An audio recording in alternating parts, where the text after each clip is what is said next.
A thunderstorm rages outside. Megan, late 20s, and James, early 30s, sit by the fireplace, casting eerie shadows across the room. Megan, whispering. James, I keep hearing strange noises at night. It's like the house is haunted. James, skeptical. Come on, Megan. You don't really believe in ghosts, do you? Megan shoots a nervous glance at the antique mirror on the wall. It reflects a ghostly figure for a brief moment. She gasps. Megan, pointing at the mirror. Did you see that? James squints at the mirror, but there's nothing there. James, skeptical.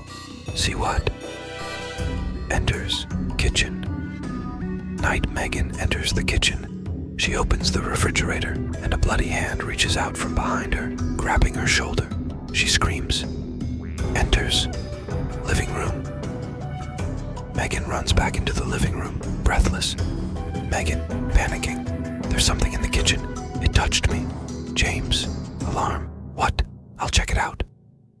Enters kitchen. James cautiously enters the kitchen. Everything seems normal. He turns back to Megan, about to reassure her when he sees a message written in blood on the refrigerator.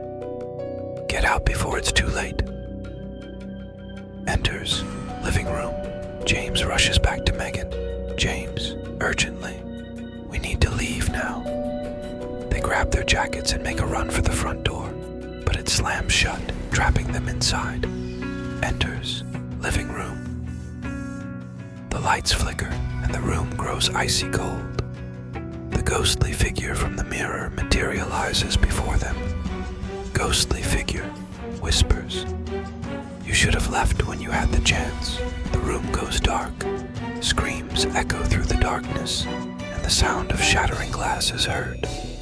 The lights flicker back on, revealing the room in shambles. But Megan and James are gone. A distorted laughter echoes through the house as the camera pans toward the shattered mirror. The end. Or is it?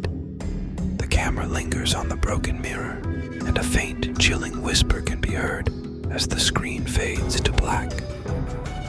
Ghostly figure whispers, ominous. They're not gone, they're here. The camera is focused on the mirror as Megan and James are both trapped inside the broken glass mirror. Frantically screaming and jumping, the two are stuck inside of the mirror where no one is able to hear or help them. Megan and James were never seen again.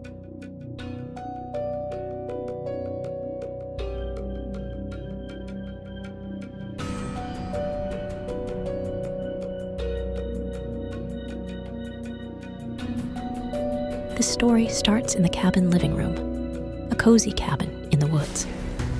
Joe, 30s, and Lisa, 30s, sit by the fireplace, sipping wine. Joe, whispering, "This place is so peaceful." Lisa, smirking, "You sure you're not scared?" A howling wind outside. Suddenly, the power goes out, plunging the cabin into darkness. Cabin living room. Lisa fumbles for a flashlight. Lisa, frustrated. "I'll check the circuit breaker. Stay here." Cabin living room. Joe is alone, the darkness closing in. He hears creaking floorboards. His heart races. Joe, nervous. "Lisa, is that you?" No response. The creaking gets closer. James grips a fireplace poker. Enters cabin kitchen. Lisa checks the circuit breaker when she hears a blood-curdling scream from the living room. She rushes back. Enters cabin living room. Joe stands frozen, bloodied, and trembling. A shadowy figure moves behind him. Lisa, screaming, "Joe!" The figure disappears. Lisa and Joe flee the cabin, leaving everything behind. Exit cabin. They reach their car. Lisa fumbles for the keys, but they won't start. Lisa, panicking. Come on, come on." They hear whispers in the darkness. Whispers, whispers. "You can't leave." Joe and Lisa are trapped. The car rocks violently. Something is outside.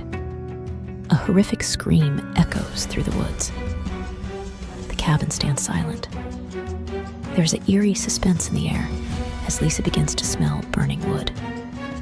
The two sit terrified, hoping for the car to eventually start up. Joe notices things are too quiet, then suddenly feels ice-cold air blowing onto his neck. As the two turn around, they notice a ghostly figure sitting in the back seat, smiling with sharp teeth, yellow reptilian-like eyes, and a bloody butcher knife. The skin on the figure is pale and peeled. The ghost whispers, "Hello, friends." Joe and Lisa stare at each other, wide-eyed in complete shock.